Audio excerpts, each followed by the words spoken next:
All right. Joel Embiid and Maxey put on a show and came back from 3-1 down.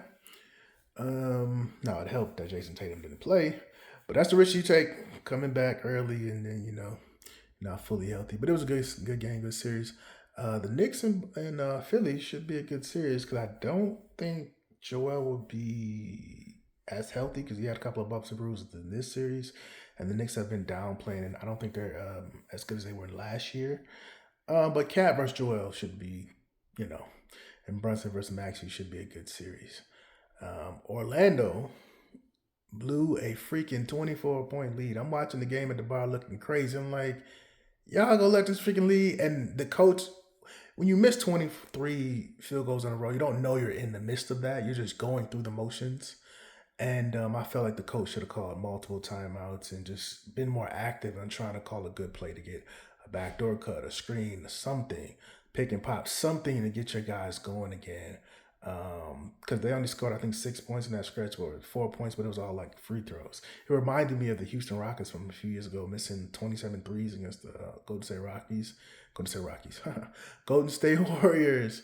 And that sealed their fate. CP3 wasn't in the game, but they needed to just make two or three and they'll be fine. If Orlando would have made 20% of those shots, they'd have won the game. 25%.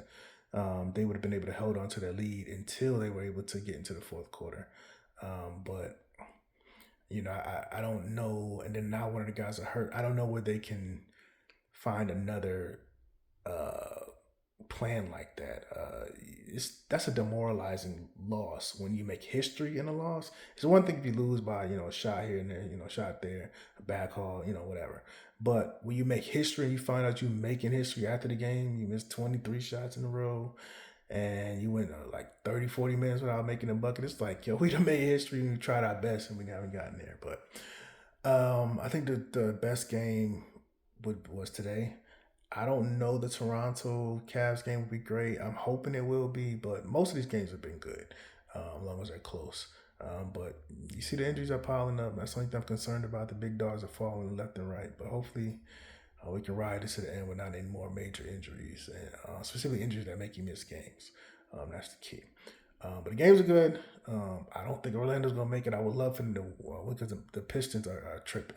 I mean, to win all these games and then to play bully ball all season, and then y'all don't even try to freaking. You can't push Orlando around, but you can't even try to execute. I mean, they're down 20 and decided to, okay, let's start playing now. But congrats to Philly and Joel. Peace.